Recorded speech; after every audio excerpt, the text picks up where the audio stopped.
Welcome to episode 96 of How About the Huskies. As always, I'm your host, Connor, joined by Matt and Andrew. And episode 96, maybe the darkest episode we've done to date. We've had a couple of pretty dark ones. That St. John's one we always reference for that home loss a couple of years ago. But the Huskies lost their first two games in Maui. The number two ranked UConn Huskies won't be number two ranked much longer. They lost to Memphis in overtime, 99-97. Result aside, that was a very great game to watch, college basketball perspective. But obviously, we're not here to talk about that. Huskies lost it. And then earlier today, yesterday, probably by the time you're listening to this, because I'm releasing it very early, Wednesday morning, Huskies lost to Colorado 73-72. We were clowning Colorado, how they're the worst team in this tournament in our Maui Invitational preview, and the Huskies went out and blew a lead, lost to them. I don't know. This is going to be a pretty long episode, I feel like, so let's just get right into it. What's your guys' thoughts? I know you guys got a lot of them. I'm going to start with the obvious. This team just played soft. Now, I know a lot of people, there's been plenty of conflicting opinions as there should be. But the end of it is just, we just played soft, where people have to realize we're not last year's team. We're not the years before's team. We're a new team, and we're not there yet. I feel like part of that is the scheduling, playing against four 300 to 362 teams in Ken Palm before a very tough tournament is not really helpful. I wish that we got a Power Five conference team in there somewhere, but you can't really do anything about that at this point. But I'm honestly, more than anything, I'm just disappointed in the team, in Dan Hurley, in everybody within this team. Honestly, I mean, there's not just much to say with an opening statement more than the fact that I'm just really, really disappointed in this team and organization. Yeah, and I mean it sucks. We were pretty confident coming into the the tournament. We had a lot to say, which we're kind of eating now. But I mean, at the end of the day, what are we gonna do? We can't go out there and play. We can't change the results. We just talk about it. So it definitely sucks. Definitely seeing a lot that maybe we expected in a way, like subconsciously, but we didn't entirely want to speak into existence. Maybe some of these guys aren't ready yet. Maybe some of these guys aren't as effective as we necessarily thought they'd be. In reality, this is a brand new team. This is essentially a brand new starting five, and there's going to be bumps, and we just got punched right in the face, and we just need to find a way to get back up from it. Yeah, we all knew there'd be growing pains. There's growing pains with every team early on, especially in this day and age where rosters are completely different. Like you said, pretty much complete different. Starting five only return Alex Caravan. I look at it, I've thought a lot about it over the past few hours. I know that sounds really deep, but it truly isn't. But we lost four NBA players and we gained one. I mean, maybe Ahmad Noel could turn into an NBA player, Terrace Reed, Mahaney, who knows down the stretch. But we know McNeely's gonna be an NBA player. If you replace four NBA players with one, you're not gonna see the same results again. I don't think anyone was expecting 37-3 again, but I mean, we're playing for seventh place tomorrow at midnight in the Maui Invitation. That's not UConn standards. That's something Hurley's talked about a lot recently in his press conferences, not playing up to UConn standard. Even when we were bad last time we were in Maui, we at least won a game. Sure, it was against the D2 school, but I'm not confident, honestly, we're gonna win a game. Why should I be confident we're gonna win that next game tomorrow? I mean, they haven't shown any signs of it. We played close, but the whole Dan Hurley can't win a close game joke that goes around because we blow everyone out. It's kind of true because we lost back-to-back close games. I believe the stat is we're the first ranked team. It's either ranked team or like top five team. I forget. First ranked team to lose back-to-back days by two or less since like 1983. So I mean, this is like stuff we've never seen before. Yeah, it is pretty unfortunate. We did lose two very close games. The whole Harley thing obviously isn't true, but yeah, I mean, there's just a little bit of work to do here. This is more of a project, like previously mentioned. We have a million project players. So this team is very dependent on its sophomore core, and some of these guys are still learning. Jaden Ross needs to learn how to pick up a half-court game. Jalen Stewart, we've seen way more out of in this tournament, a small bright spot, but having Sangare play like critical minutes today just isn't gonna win you games. You need your two bigs in there, and you need to have your best players on the court. And I think Hurley is still finding out who those are. And we can nitpick really anything. I mean, there's something you can say about every player that needs work. There's not really much good in doing that. But I really want to just, and I've been thinking about this since yesterday. I'm gonna rip him a new one here, and I'm gonna start with Dan Hurley. because I love Dan Hurley. I loved the hire as soon as he was here. I love how passionate he is about the game. I love what he does for Connecticut. I love the way he runs his team. But he's in a spot that he hasn't really been in a couple of years because this year he doesn't have a team that's full of superstars. I'm going to say it right there. He's a fantastic coach. I think he's the greatest coach in the nation, but he doesn't have a starting five full of superstars this year.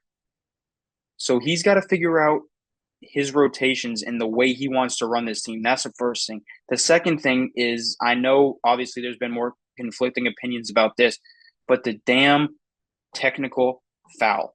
Was that call egregious? Yes. You cannot call a foul, especially over the back when McNeely was getting the rebound there. You cannot call that. That's a horrible call. But at the same time, and this isn't something new. This isn't a new thing that we've never seen out of Dan Hurley. It happened at Xavier at the Cintas Center in 2022 on New Year's Eve. Noon tip-off. He got a technical because he didn't shut his mouth, and it lost us the game. You can't give a team two possessions in a tie game with 40 seconds left. I don't care what the ref did or called or said. You have to be mature enough to realize that your team is in a really tough spot and you can't be the one to lose that game. If we're down by 10, something like that, you get the tech to fire the team up, fine. But he's got to know better. Do I mind that he got the tech for arguing and standing up for his player? No. No, I don't. But at the time, he has to know better. And that's inexcusable out of him. And that's what really disappointed me about that game is that he let his ego get in front of him. There's no other way of saying it. He let his ego get in front of him, and it lost us the game. Not the refs, not the players. Dan Hurley lost us that game. He's got to own that. And this ego you mentioned, you kind of got to be careful because here, at least in my head, I'm thinking you win back-to-back national championships. One of the most historic franchises in NBA history is coming to recruit you to try and be their head coach. You decide to stay, and it's this big whole glorious day in the state of Connecticut, and everyone's so happy. I mean, you're not any higher than your team and your players are within the organization. I mean, you're getting paid the big bucks, but they're the ones who have to go out and, put the product on the court. And you cannot get ahead of yourself as a head coach. And I feel like we kind of need to get away from that in a way. The only comparison I could really think of is Aaron Rodgers on the New York Jets, how he'll throw a pass to someone and they won't catch it, and he'll just like look at him like, what are you doing? You can't kind of put yourself on this pedestal when, obviously winning back-to-back national championships, very historic. Many few people have done it. You have to maintain that same level of humbleness and maintain that same level of grit and tenacity that you had when you just got there and you were barely making the tournament. You were an at-large bid. You have to stay humble. And I feel like throughout this season we're gonna have to see, Hurley's a good coach. Can he become a great Hall of Fame level coach? Can he work throughout this season and get us to the top of the Big East? Because this is where fantastic, great Hall of Fame coaches are made. I'm trying to think of like the way I want to say this. Like the first thing that comes to mind is lost some respect, which it certainly isn't the case. I love Dan Hurley, but he kind of took a step back a little bit. I feel like in these past two games, just some of the quotes he's had. There's one about Jalen Stewart, which we'll talk about in a little bit here. Just he's calling things. I'm fine with him doubling down when he like they asked him about the McNeely foul. He's called it a joke. I'm fine with him doubling down because it was a joke. But just like when he got the tech, he's like, "Oh, I must have fallen down or something." This isn't a Disney movie. You don't fall down when like you disagree with the call. He's like flopping on the ground in disbelief.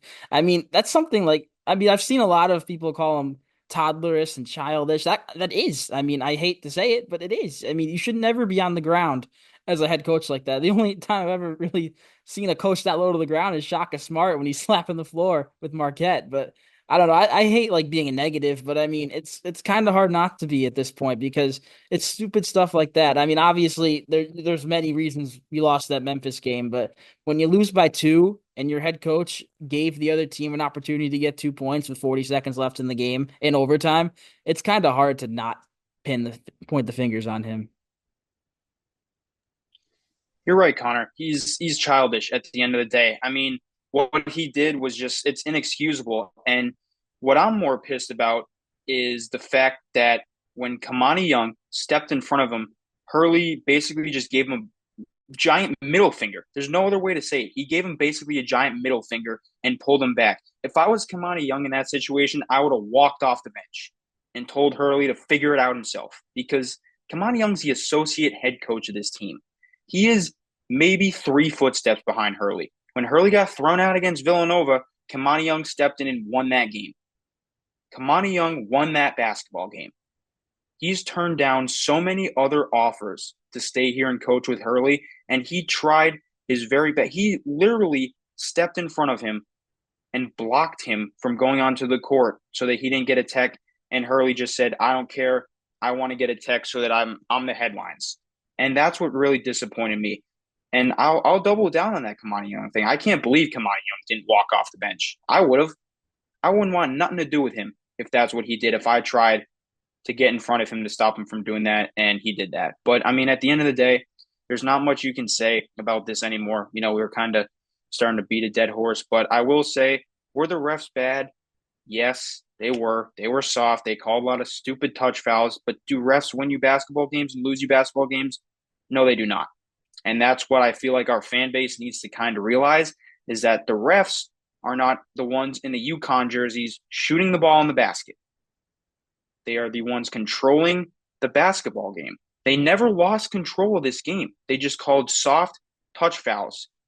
And honestly, that's another thing that I could say is that the fact you knew they were going to call touch fouls. So why the hell are you still jumping around on defense? There's just so much from these two games that we could go on for hours, but it's just this team. The last thing I'll say about this until we move on, this team's just undisciplined, and Hurley's got to figure it out fast.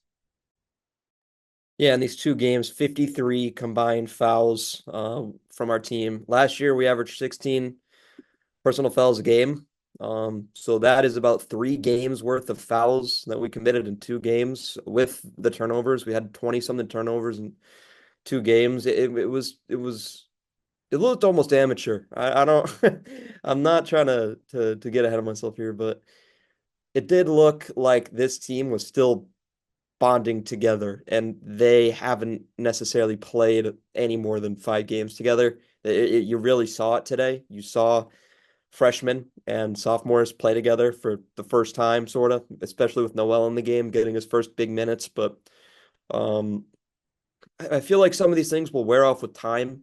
You have so many great prospects here and so many great players that it's going to be very hard for a month or two to go by and for us to get the same product. Like I said, I'm very curious for how Hurley kind of takes these guys and develops these guys and develops this rotation so that he can make it work and that he can be, once again, the best coach in the Big East. Those titles don't necessarily go away, but when you're doing things like you did over the week, you kind of develop an image for yourself.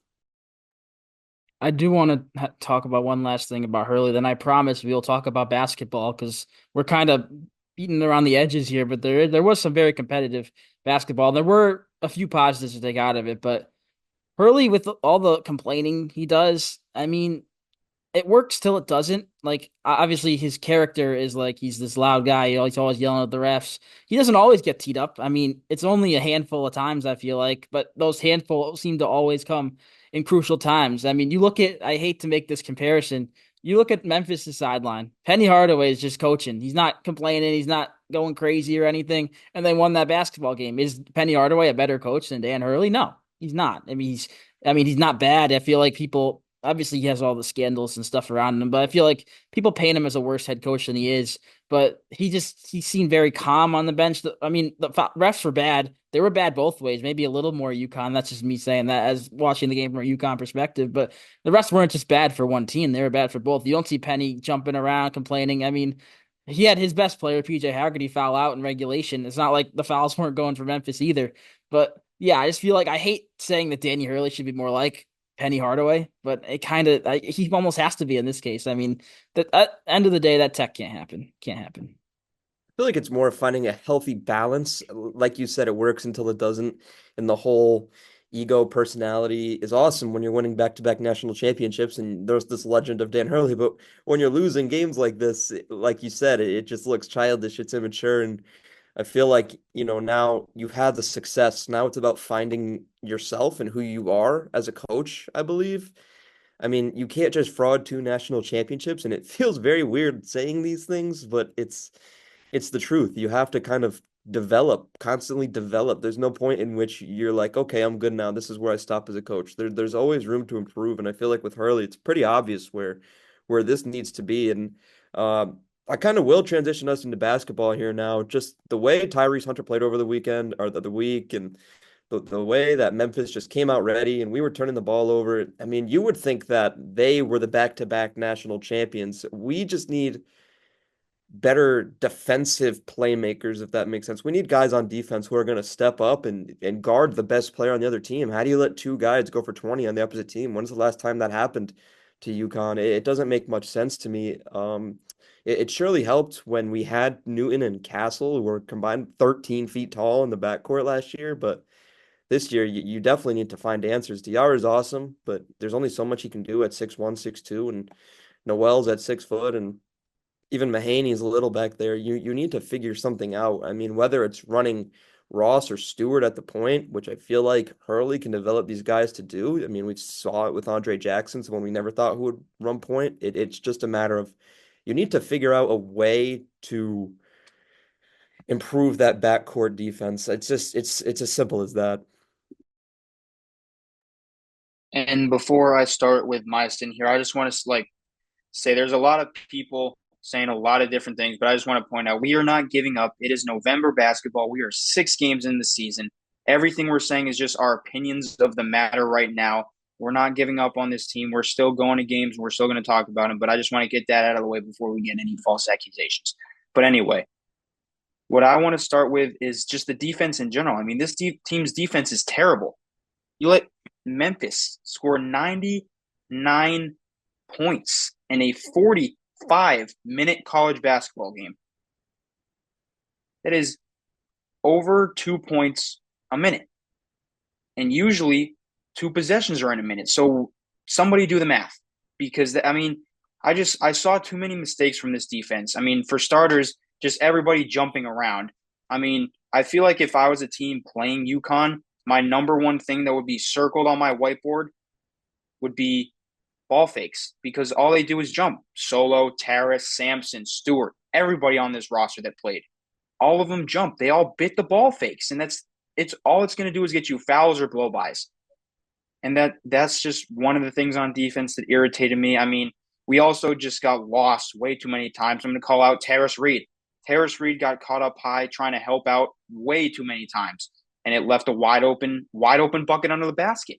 I mean, that's 2 free points you're giving him just because he got sucked up high. I mean, is part of that Penny Hardaway's good play calling? Yes. But at the same time, you got to know your position on the court. But I think this, more than anything, this team's defense needs a lot of work because this is one of the worst defensive teams I've seen. And we just, like Matt said, we don't have any real key defensive playmakers like we did last year. I mean, we had Newton and Castle and Klingon, and our defense this year is really, really piss poor, honestly. There's no really other way to describe it. And we've been so spoiled over the past few years. You really realize it just with all the defense that we had. Klingon, even Sonogo could defend the paint. Having Sampson as a third option off the bench to come in and block shots was spectacular. Castle, Newton, Andre Jackson, the list goes on. I'm not going to get into everyone, but yeah, maybe we didn't realize how spectacular these teams were in the moment. We were like, oh, Dan Hurley's just a genius. Dan Hurley's just this. Dan Hurley's just that. But in reality, I mean, we had how many NBA players? Like 6 or 7 in the past 2 or 3 years. And I think we just need to kind of come back to reality here. It is tough, but who knows? By the end of the season, we could be talking about entirely different things. Yeah, like you said, it's still early. I kind of wish that before I started this episode, said disclaimer, we're overreacting to everything, which we could be, but this also could be the reality this year. It could be a rebuilding year. I mean, it's tough. It hurts to say that after winning back-to-back titles and having intentions of winning a third, but look at the class we're bringing in next year. I don't want to get into that right now because I feel like that's really overreacting looking into next year's class already.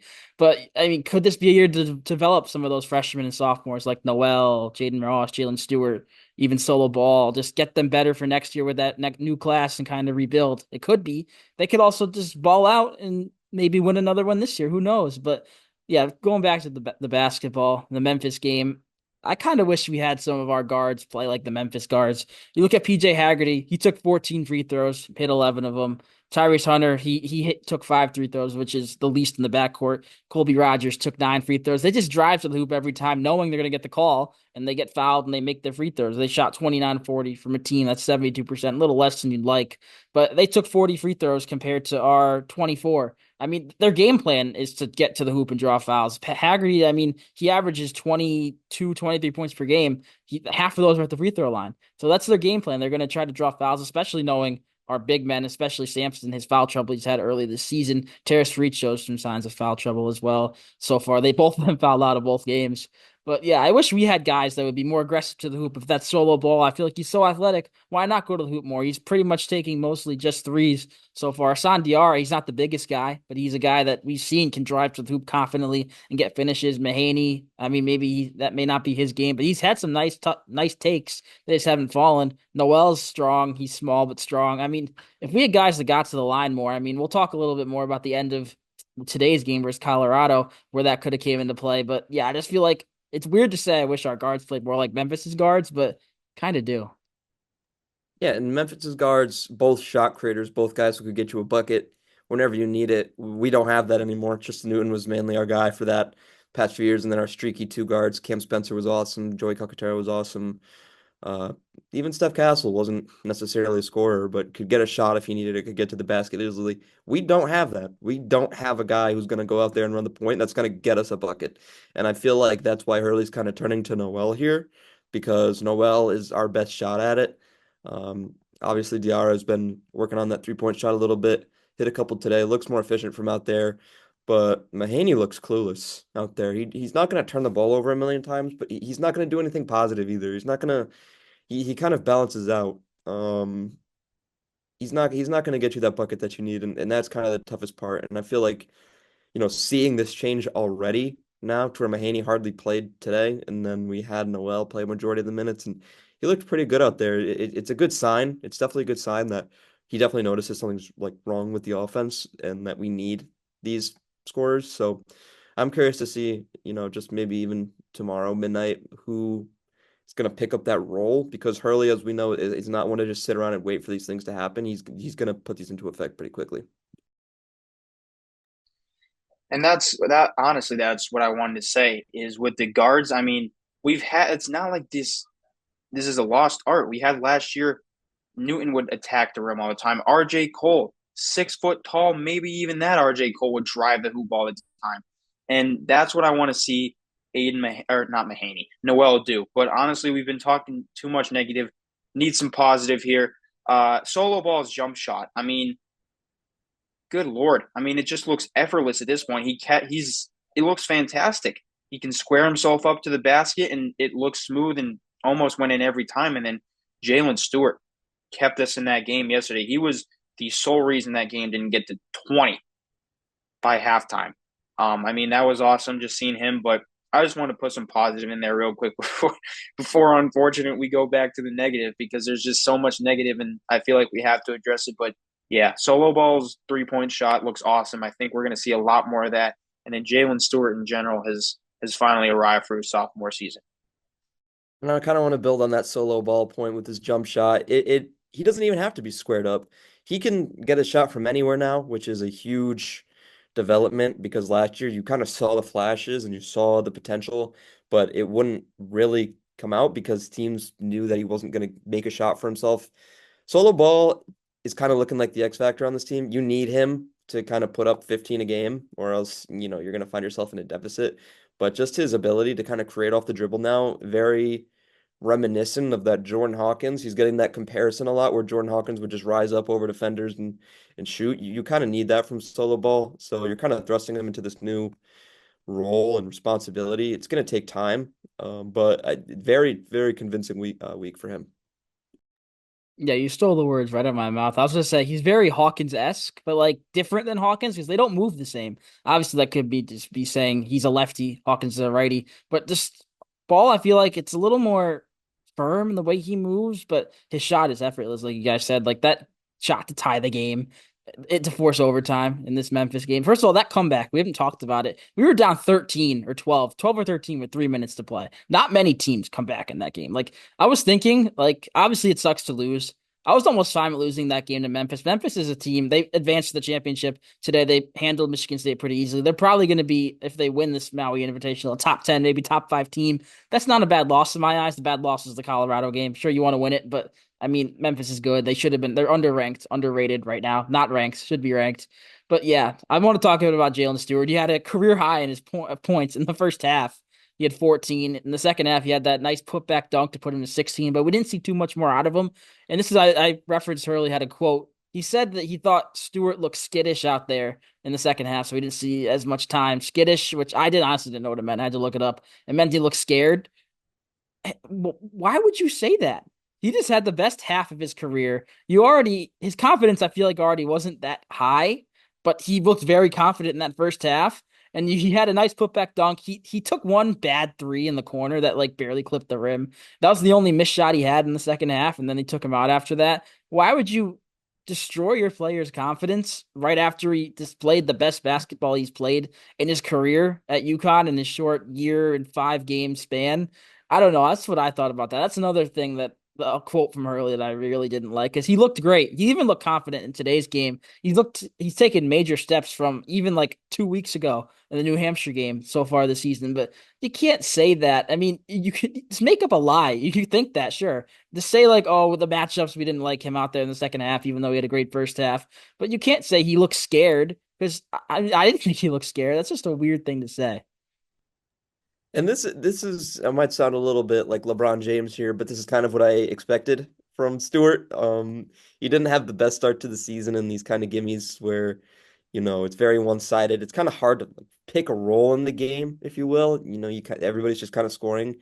But I've been comparing him all year to Andre Jackson Jr., not just in terms of his size and athleticism, just in the way he lets the game come to him. He's one of those guys who will be out there for 20 minutes and he'll have 14, 15 points, and you'll be like, oh, when did that happen? He's quietly one of the most impactful players on the court. He brings great size, great speed, great athleticism, great defense, and if he can score on offense, it's honestly a bonus. And it was no coincidence, in my opinion, that he picked up steam towards the end of last year when these games became more impactful and meaningful, especially in the Big East tournament. He is the moment. Jalen Stewart is that perfect level-headed character that you can have out there that you don't need to worry about. And you can let the other guys do their thing, and you'll have Stewart out there who will be calm. And he's a great player. I'm very confident. Yeah, I think he's really going to get acclimated more to this offense because I'm not going to lie. As of today, 6 games in, or he's only played in five. I'm still not seeing this whole Jaden Ross is a completely different player. Does he look better than last year? Yes, but part of that is because he's a sophomore now. He's a freshman last year that didn't play much, but I don't see the whole thing with him. He doesn't attack the rim. He like if anybody looks skittish, first of all, if anybody looks skittish out there, it's him. It's not Stewart. I'll set the record straight there. If anybody looks skittish out there, it's Jaden Ross, and it's not Stewart. I also don't know why he said that, but I think that the biggest thing with this team in the next couple of weeks is going to be them finding their identity because right now they don't have one at all. Last year this team's identity was a really great defensive-minded team that also just happened to play really good offense, but this team as of right now has no idea what they are. They might be a team that gives up 100 points a night but scores 120. Who knows? But I feel like this team really needs to find its identity before we can say any more necessarily about the team in general. Yeah, and if anybody was skittish, it was definitely Ross. But I feel like you could just kind of tell in the way that he moves. Not necessarily production wise yet. He's still getting acclimated. These things take time, but just the way he is on defense, he brings intensity. He blocks shots like I haven't seen at UConn in a little bit. He can really get up there. I feel like it is that confidence, that skittishness that he has that he kind of needs to shake off. I feel like if he can develop a jump shot and have those defenses respect his jump shot, then getting to the rim is going to be easy. And I think it's all fireworks from there because if you let him downhill towards the rim, it's over. He's going to get two points on you. But it really does all come down to that jump shot, which has not been on at all in Maui. So like I mentioned, it's all a lot of, development. Hurley needs to get these guys going. Yeah, I almost feel like just what I saw today, Noel might be a little more like progressed development wise than Ross. At least Noel, we'll talk about Colorado in a minute here, but he had 5 assists in his limited minutes. He looked like a true point guard out there, something we've been missing.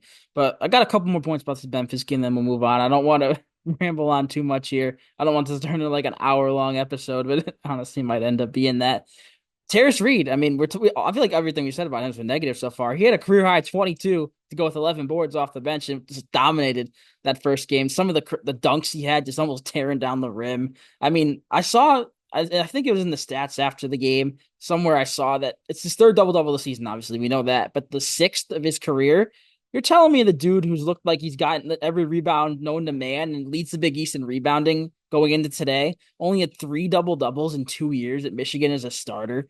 I mean, how did he develop rebounding over the summer? I don't know, but yeah, that's he played awesome. He's clearly been the better of the two centers. Samson Johnson is not. He looked really good today. He had some nice dunks. That lob right to start the game with Hassan Diarra versus Colorado was something that we've been missing from Samson so far this season. That lob play. But last point I have really about this game, Samson Johnson. We talk all about Dan Hurley's tech as the reason that we lost the game. I mean, there's a really good reason. I mean, Samson Johnson's technical foul. I mean, what are you doing there? We got so bailed out that they gave a tech to Dane Danger there as well. Because I honestly, I was watching the game. I was praying. I mean, he bumped him, give him one too. Even though Samson clearly did all the dirty work pushing the other guy, he ran up to him and bumped him. Is that enough for double T's? Because if that would have been 2 shots in the ball for Memphis. If they do that, I mean, the game's not even close at the end. We're down by 4 or 5, which sure that's close, but is that doable? Who knows? Just you can't be doing stuff like that, especially when you're already in foul trouble. You don't want to pick up another foul. He fouled out on that play. You can't pick up another foul, pushing a dude down after they make a basket. I mean, you got to be smarter. And I know he is smarter, and I'm not worried about him doing that again, but it's just in the moment, you got to play better. That I don't think anything in the last couple of years has pissed me off more than that. I mean, literally, what the hell are you doing? I obviously we all love UConn basketball, but sorry, I was on Memphis' side there. What the hell are you doing? I mean, people were trying to push the argument, oh, the guy was on his hip. If you think that a guy being on your hip is a good reason to two-hand shove the guy, then please don't watch basketball. Please don't watch because that was so stupid. And it was an angry thing. You know what it was? It was an I suck today. I'm pissed. I'm going to push this guy. That's what it was. He couldn't control his anger. He knew he played like crap, and he did something stupid. I'm sure he regretted it. He already had the ripped jersey in the beginning of the game, but he got the 2 fouls early, sat the bench for the rest of it, went right back in, got another foul, and then he pulls that crap. I mean, I can't believe Hurley didn't bench him today. But maybe the apple didn't fall from the tree there. But it's just if I was the head coach, I would have benched him. I'll say that. But I mean, yes, he did play better today against Colorado, but still, he can't start. I mean, his freshman year, he played garbage minutes. Sophomore year was hurt. Junior year, came off the bench for Klingon, and he was great.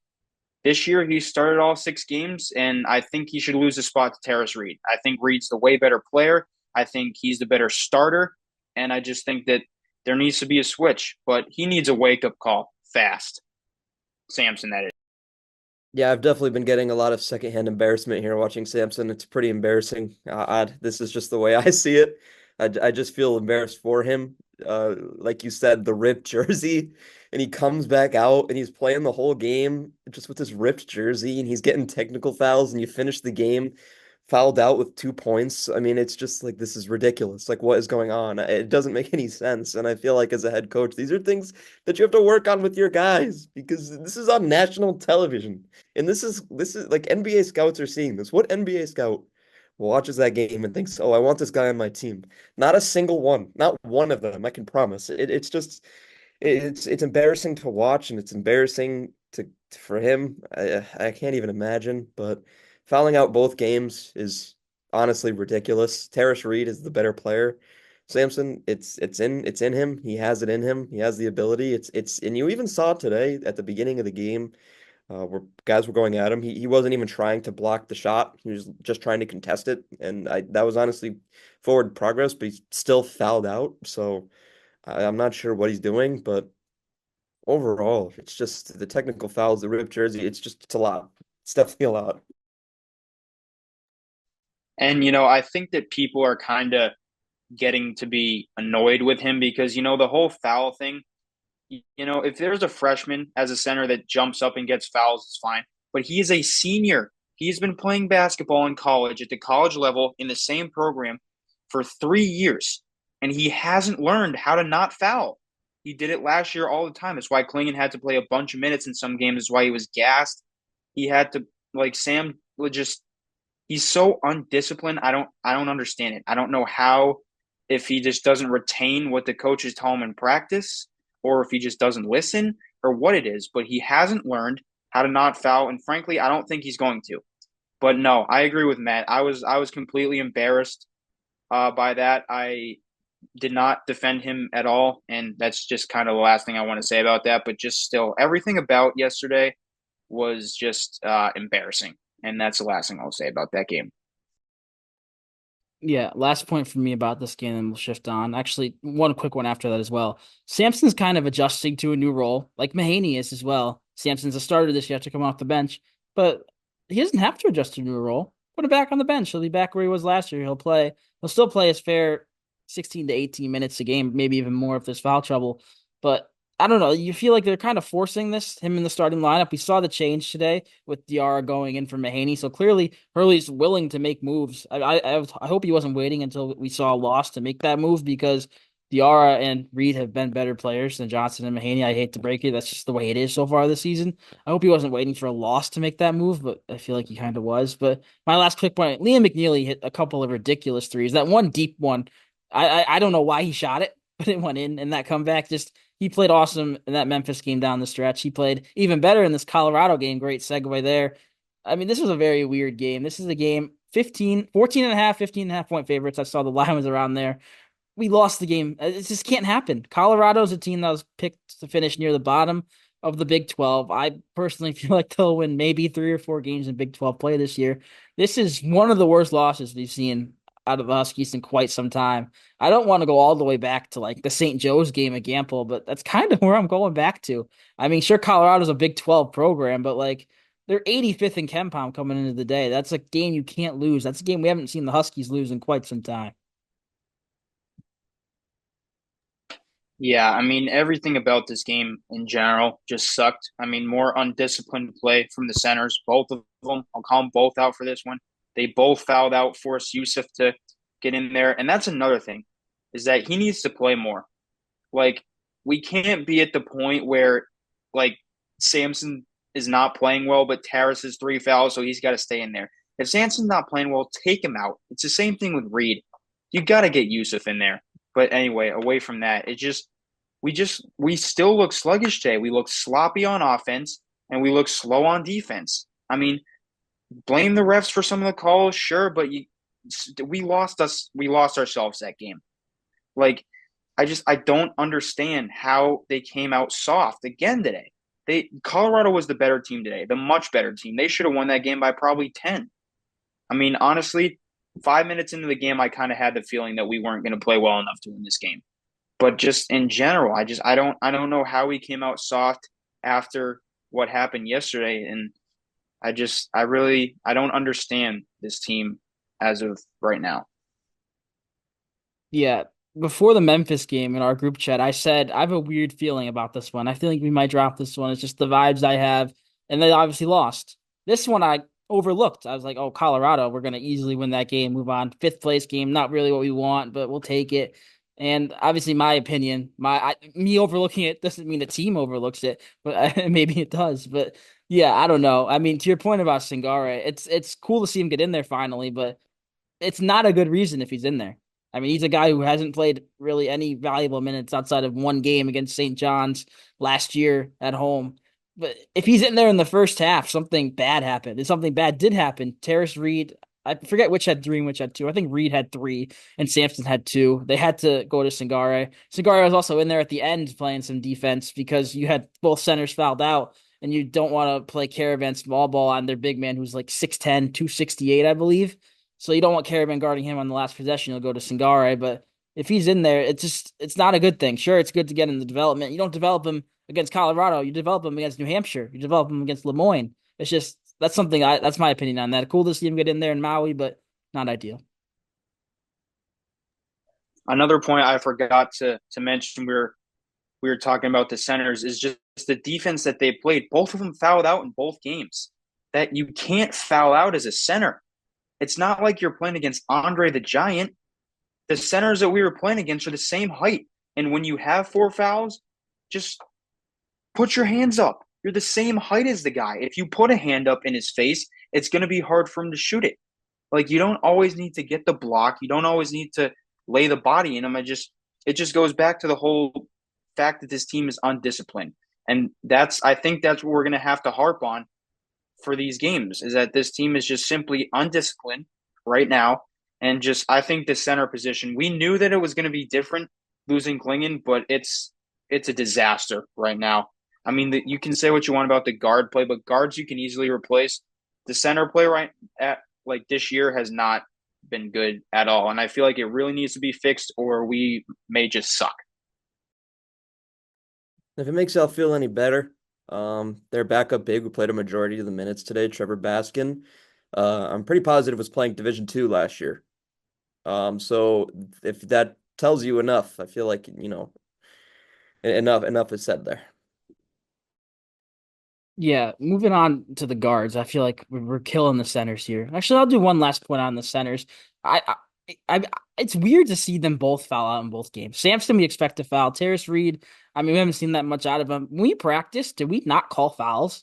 I just thought of that. Like, are we going hard at each other, not calling fouls in practice? So as a result, we'll think it's okay in a game because it's just really weird. Terrace Reed picked up two quick ones in that first half. Sampson, I feel like he starts with two. I tip off. That's how it feels like with him. Just it's really weird. But moving on to the guards, I wrote down some notes to talk about for this game, and one of the notes I have here, Ahmad is the point guard of the future, and hopefully the point guard of tomorrow night, because he looked really good in his minutes. Sure, he took some bad shots. He's not really out there to be a scorer, to be a shot creator. But he had 5 assists in his limited minutes. Like I said, he found McNeely a few times. McNeely was awesome. Both freshmen really shined that played in this one. But I honestly didn't expect much from Noel, especially when he didn't play at all in those 45 minutes against Memphis. But Hurley clearly has a lot of confidence in him. Yeah, and I definitely see all the positives in him. He definitely came in and affected the game in a very positive way. On this show, we love comparisons. I got a comparison for you for Noel. How about Christian Vital? That's kind of who I see with Ahmad Noel. Obviously not currently the shell of Christian Vital in a way. He's in there on every play, every rebound, every loose ball. He's there. He's facilitating the offense. He plays bigger than he is, and that's very admirable. And I feel like not this year. He's not going to be Christian Vital. It's very hard, but maybe he stays 3 or 4 years. Then you're looking at, like you mentioned, the point guard of the future, and the future being tomorrow night. So I'm pretty excited to see. Maybe he even gets the start tomorrow. Who knows? But he'll probably come off the bench, back up Diarra. But I'm hoping to see 20 minutes. Yeah, him playing those 12, 13 minutes meant less Mahaney. I honestly didn't expect this. Mahaney played 6 minutes in this game, all of them in the first half. We didn't see him at all. I thought he was injured at one point because I didn't see him on the bench. He was sitting further down than I thought he would be. But clearly, this isn't something we really seen much out of Hurley. He's a guy who starts one game, the next game doesn't really play at all. I feel like we haven't seen that in a long time, but it's kind of, I don't, it's not deserved. That's not the word I'm going to use. But the way Mahaney has played, it almost warrants it. I mean, how much of a factor is he going to be tomorrow? Maybe a little more than you'd expect because he only played 6 today. Maybe he'll be good for 25 tomorrow just to rest the legs a little bit. But I don't know. I mean, I hate to say it through 6 games, but Mahaney has not been what we thought he would be. But he's also playing a completely different role. At St. Mary's, he had August Marshallonis. That's a fun name to say. He averaged 5 assists per game last year as the true point guard. Mahaney played next to him. In our starting lineup this year, Mahaney is the point guard next to Solo Ball. Mahaney's not a point guard. He's a guy who thrives off being able to receive the ball, catch and shoot, create his own shot, which he's shown flashes of. this haven't fallen so far this year. Maybe Ahmad Noel can be his point guard. I mean, obviously you have Diarra as well, but Haney should very rarely be the lead ball handler out there, I feel like, for this team, because that's not something he's used to. Sure, getting used to taking less shots is one thing, but getting used to having the ball in your hands every single possession, bringing up the ball is something that's even harder to adjust to. Sure, if you don't shoot it as much, who cares? You're still going to get some looks. You should be able to knock them down. But being involved in all the offensive plays, like you said, Matt, he doesn't turn it over often, but there's a lot of plays where he's just dribbling the ball up top, not really knowing what to do with the ball. But yeah, I just feel like we're not going to see much more of Mahaney as the only point guard out there. And I feel like that's just how he's played so far this year. And this is going to be another part of Hurley trying to figure out the rotation because, again, it's weird to say these things because it's through 6 games, but he looks like barbecue chicken out there on defense. I feel like that's where we're gonna have to do a matchup thing because Hassan Diarra is very good on defense. Solo ball is pretty good, but I feel like he always is gonna have to be out there with Diarra because Diarra can kind of pick up his defense in a way. But I had way too many things written down today or not today, from yesterday Memphis game of just getting burnt, just like having no idea what he's supposed to be doing on defense. And maybe that's a development thing. I really don't know, but just yeah, he's definitely been pretty underwhelming. I'm not gonna, tell the guy that he needs to sit on the bench for the rest of the season. Obviously, we're through 6 games, but just definitely been underwhelming. But he's got a lot to figure out. If you're not familiar with the barbecue chicken term, you can hit up the Urban Dictionary. Shout out Tyler Kolek. He's hit for that elite quote he had. But yeah, I mean, I'll close the Mahaney point here. We knew he was gonna take some time, I feel like, to adjust. Maybe we didn't though, because he kind of balled out in that game versus URI off the bench where he scored 17 points in the exhibition. But I feel like everyone who's writing him off, he's not gonna play 6 minutes and not score every game the rest of the year. He's gonna be very impactful in some games. Maybe not as many as we thought, but it'd be dumb, I feel like, to write him off right now. The other new to the program starter, Liam McNeely, had one of his best games. At least the first half was his best half so far as a Husky. He scored 16 points, hit all of his threes. I'll talk about his play, then I'll talk about what happened to him. Hopefully, it's nothing serious. He played very well. He looked a lot more confident today than he did the day before. That first half versus Memphis, he looked kind of lost. He wasn't getting his points. I don't remember if he was one of the 5 or 6 in foul trouble. I feel like mathematically he has to be, but he looked a lot better in this game. The second half, he didn't do as much, but I feel like they were locking him up a little bit more.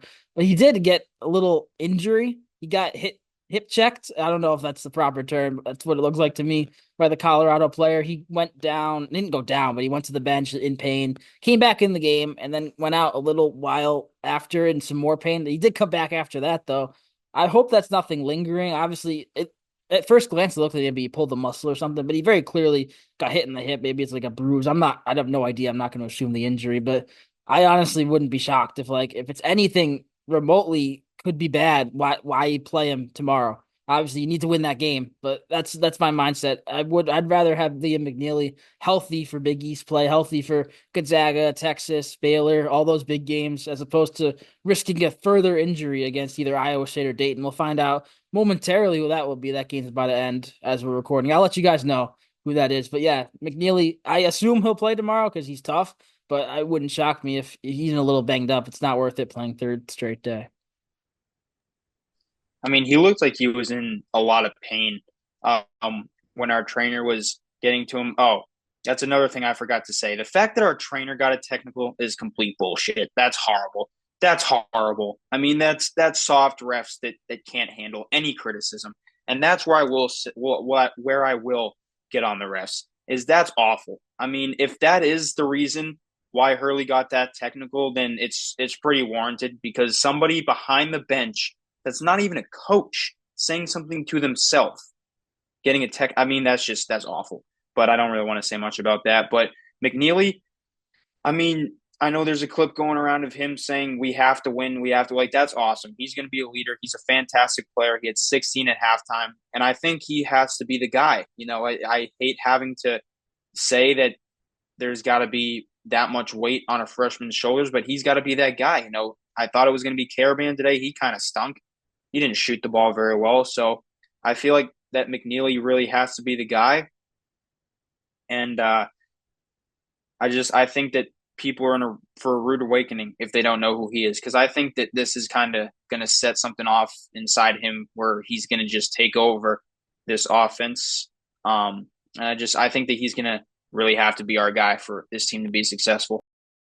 And I feel like him kind of taking initiative in that huddle and being the guy to step up and say we need to win this game. He was yelling at Samson. I believe saying that the technical is not worth it, this and that.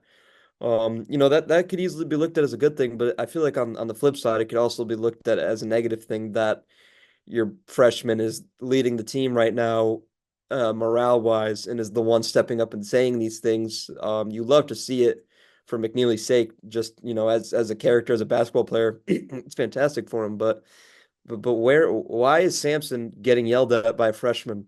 It just doesn't make much sense to me. As good as it is for Liam McNeely, it's equally as bad for the older players on the team, in my opinion. Yeah, I was about to reference that next. Seeing him yelling at Sampson, taking initiative in that huddle, is obviously Sampson, his emotions are very high. I mean, if you don't push someone to the ground if your emotions aren't very high. McNeely, I feel like, is trying to calm him down, but also like tell him to wake up. Like, what are you doing out there? You know you have 4 fouls. Why are you shoving him? I know we're backtracking in the Memphis game, but the leadership he's showing, he's a guy who, let's be honest, he's probably going to be a one and done. Liam McNeely, he's probably going to be a lottery pick in next year's NBA draft, at least a lottery pick, probably even higher. He I wouldn't be shocked if he didn't care. I mean, sure, you don't see that at UConn usually, but other programs like we're here in college 1 year just because we have to, then we're gonna go to the league. Really clearly cares. He's a guy who is getting on his teammates for doing bad. It's just that's something we saw with Castle as well. That's the guys early recruits. He doesn't recruit guys that are all me. I feel like guys that are me guys. I need all the shots. I need all the attention. McNeely's not that, even though he probably should be the guy getting majority of the shots after seeing today. But couple of points here, then we'll wrap up. This has been our longest episode in a long time. Caravan, he he has to do better. I mean, some of the threes he's taking, I don't do better, such a vague term, but some of the threes he's taking are like deep NBA threes, and they're not close. He went 1 for 7 from three, 1 for 8 from the field. I mean, he's got to realize. I mean, we know he can make the shots. You've seen him, but he's got to realize the situation. I mean, they're too deep. It's weird to say to a shooter who's that good, they're too deep, but they're too deep. And also, he kind of abandoned the drive today. I don't know why. Obviously, they have a big man in there, a big center, big guy. But Caravan's thrived so far this season and late last year as well on being able to get to the hoop. It's something we got on him early in his career as he wasn't that good driving to the hoop, getting buckets inside. But he's been better at it recently. He didn't really do it at all today. He didn't. He took one shot inside the 3 point line. Why would he abandon that? I don't know. It's just a question that we won't know the answer to, but he's got to step it up. He's supposed to be the leader of this team. He is the leader of this team. He was great in the first game against Memphis. He hit some big shots, but a leader shouldn't have a performance like that, taking shots that everyone knows honestly won't go in. I mean, yeah, some of those I yelled why before he even let go of the ball. As soon as I saw him square to the rim, I was just like, why? He should like if you can picture the court right now, the dark blue rectangle. Why? Like 25 seconds left on the shot clock, 22, 20. Like, why? I don't understand. Like, at the same time, you're a 6'8" guy. It's not like you're skinny. You're a big guy and you're the best shooter. Get to the damn free throw line. It's a free bucket for you if you get to the free throw line and draw a foul, pretty much. I don't know why we give up possessions by shooting deep threes like that. That's another thing that I just really don't understand. But yeah, he's got to be better. He can't have games like that, especially in games there at this point in the season where we need him to be our leader. I do think he's a good leader. I think that I liked his quote that he said about how we have to. I forget what it was, but I saw his quote. It was nice, but honestly, now that means nothing because he sucked today. There's no other way to put it. He sucked today. He had that first three that looked even really weird going in. He sat on the bench for a long time, had a lot of fouls. Like Connor said, abandoned the drive and just he didn't play like himself. He played like he was just trying to get deep threes and highlights, So he's just like at the end of the day, I keep going back on this point. This team has to figure out their identity before they figure out anything else. Take some time on Friday after Maui, whether we win or lose by 120 on Wednesday. Take some time and actually figure out what this team's identity is going to be, what each player's role is going to be, and how they can do that to the best of their abilities. If you don't have an answer for that, then I'm sorry, but this team's not very good. Every good team knows their identity, every good player knows their role, and they know how to execute it. If we don't do that, then we're not a good basketball team. There's no other way to say that. Yeah, and Caravan very obviously got lost today in the game, which I feel like for, college basketball, I feel like it's very easy to do in a way, very reminiscent of young Jason Tatum. I know I'm being a bit of a homer here, but Tatum early in his career, I feel like he knew he was the best player on the court and he would overcompensate to try and, turn the game around to try and get something going. And I feel like Caravan just pulling these shots from 30 feet away was just an attempt to kind of get himself going or to kind of impose his will on the game. But it didn't work and it's not gonna work. It never will work. And you kind of need to trust the system. So I doubt we see a night like that from Caravan again, even tomorrow. If he finishes with 8 points and we win, I mean that's fine. It's probably not good for his draft stock, but he decided to come back for a third year. So he needs to play with the team. I feel like it was pretty selfish of him. Yeah, I don't think we'll see many more performances from that. He's a very smart player. That's all the broadcasts talk about every game. It's a little weird. I feel like Caravan's so smart. He's so smart, but he's not going to have another game where he's taking all those deep threes, I hope. But I don't know when we started this. We're pretty much at an hour. We'll do our hour sports update because we're not even on UConn anymore at this point. I know, Matt, you just sent in the chat Blake Snell's a Dodger. What a loser. I mean, you could go anywhere else. They're going to win like 4 straight World Series, and that's so annoying.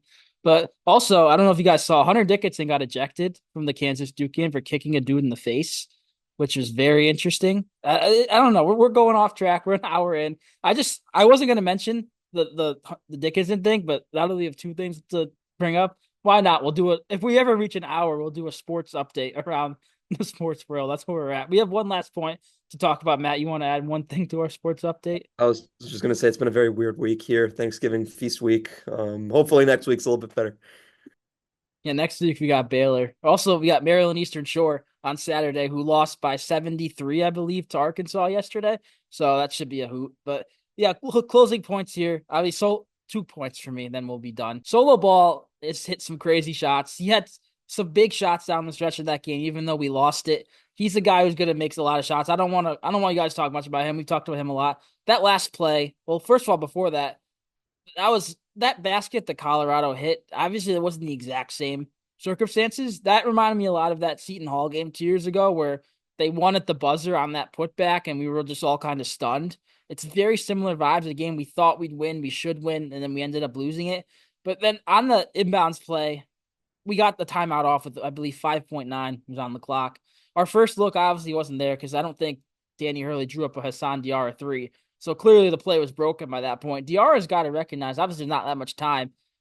We're down by one. You don't need to hit a three here. You just drive to the hoop. They're calling every foul. If you go near another player, they're calling a foul.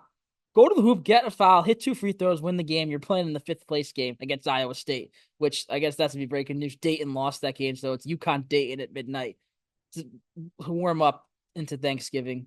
That's going to be quite a thriller. I mean, we might do a live stream. No, we won't. That's such a lie. But yeah, UConn's playing Dayton tomorrow. But back to Diarra. I mean, I'm. It was a good look that he had, and he's been shooting the ball a lot better this year. But you don't need a three there. If your first look, which I assume was someone curling or someone cutting, wasn't there, just drive to the hoop, draw a foul. If they don't call it, Hurley's gonna go ballistic, and you have some fun there. But yeah, that was obviously plays break. I'm not mad that we didn't get the play we wanted off. It's good defense by Colorado, but you gotta respond better than that. I'm happy you mentioned something about a three because our offense right now is pass it around the perimeter, look for a three. If it's not there, then force up a stupid shot inside the arc. 31 threes today, 30 yesterday. That's not going to win you games. It's worth one more point. That's not going to win you games. Like my God, I don't even know how to say it. Everything needs work. There was going to be growing pains. We all know that, but just in general, this these two games, honestly, were hard to watch. I'm not even going to put it gently. They were hard to watch. It wasn't good basketball. The whistles slowed it down, obviously, just bad offense and bad defense against semi decent offense and bad defense. It was not great basketball to watch in Maui. It's a great field. The tournament's great. Thank God this is our last time going because we're 1-5 now, maybe 1-6 after tomorrow. One wins against Chaminade, so take that for what it will be. But I just this team needs a lot of work. This Maryland Eastern Shore game on Saturday, I want to see him put up 130. Prove to the rest of the world that you can still hang. You're still a good team. You still have a lot of good players. You struggled in this tournament. Everybody's getting their overreactions out. A lot of people are jumping off the bus already. A bunch of my friends have told me that they're not picking UConn to win their bracket. You know who you are. But it's November, people. I mean, it's not the end of the world. It's November. It's just I feel like this is why I hate tournaments like these because they're not easy to win and then you lose games and people act like it's the end of the world. So just my last point, my closing point for this is just relax. It's the same thing we said in January of 2023. Relax. This team will be fine. We have a lot of tough games coming up that'll definitely help our character, but just relax. It's a long season. If you get your temper over the top in November, you're not going to be alive to see March. So it's a long season. It's on for 5 or 6 more months. Just relax and enjoy it. That's all I got to say. Relax and enjoy it. Go Huskies. I'm going to make a bit of a final point here too. There were moments in both games where we were up by 5, 10, 15, however much, and it looked like, oh, this is where we put our foot on the gas pedal and we put our foot on their throat and it's over. Like we've seen the past 2 years. And I felt like in those moments, we just did all the wrong things. And I felt like there were so many preventable mistakes that we made that changed the direction of the game. And once you give up a lead like that, it's super hard to build one up again. And I feel like going forward, our emphasis just has to be on cut out the stupid mistakes. Play your game. Do what you did to build that lead. Do not give it up. It's stupid. And I feel like people, they want to hit the heat check shot or they want to make the highlight play that they'll see on Sports Center. That's not what it's about. That's not UConn basketball. And I feel like over the past few years, it's just been death by a thousand cuts. And that's not what we're seeing this year. You're not seeing that emphasis on continuing the consistent play. It's just up and down and up and down, and that's not going to win you games. So I feel like it's simple in a way. You have to maintain that consistency, and you have to do what got you to this point. Yeah, I'll do my closing remarks and kind of end this. If you're still listening to this, I'm surprised because I feel like we have to be an hour in by now if we weren't already. First, Andrew, you're discrediting that 9-point win over Chaminade a couple of years ago. Jalen Adams, 25, 9 and 11, nearly a triple double. Not Kenton Facey. Vance Jackson had 16 points, hit a couple of threes. That's a big win. Barely beating a D2 school by 9. But also, Blake Snell took some deferred money like Shohei did. That's an infinite money glitch, and it's so stupid. I don't care. I'm done rambling about the Huskies. You guys got any last thoughts about UConn? You mentioned if anybody's still watching this, that you'd be surprised. If you're still watching this, comment barbecue chicken. I want to see how many people will comment barbecue chicken. That's a great idea. I got no more energy. It's 11:16 Eastern tonight. We're talking about this. I have no energy to talk anymore about Aiden Mahaney's defense or Samson Johnson's fouls. So we're gonna call it for tonight. Next episode, probably this weekend. We're not gonna do one right after the Dayton game. I mean, we're not. I'm not gonna think of a scenario where we would. We're probably gonna take Thanksgiving off as well. Maybe that Friday we'll try to get something out, recapping this tournament a little more because obviously we're talking like it's over. There's still one more game that we could easily win and on paper should easily win, but also in my mind won't win at all. It's just a really weird scenario. But Andrew, you got one last thought before we finally wrap this up? Yeah, your Thanksgiving thing kind of reminded me. We are 11 subscribers away from 500. Just 3 short years ago, we started this podcast from the ground up. And I just wanted to take some time to say thank you to all of our loyal supporters that have stayed with us for 3 years. Obviously we've had the ups, the downs. Plenty of both moments, but I just wanted to wish everybody a happy Thanksgiving in Husky Nation and just say thank you for the support. 500 subscribers is a great number for a young podcast that started from the ground up. So that's my last point. End on a positive in a night full of negatives that needed to be talked about. But I just want to say thank you to all of our loyal supporters in Husky Nation and to have a great Thanksgiving.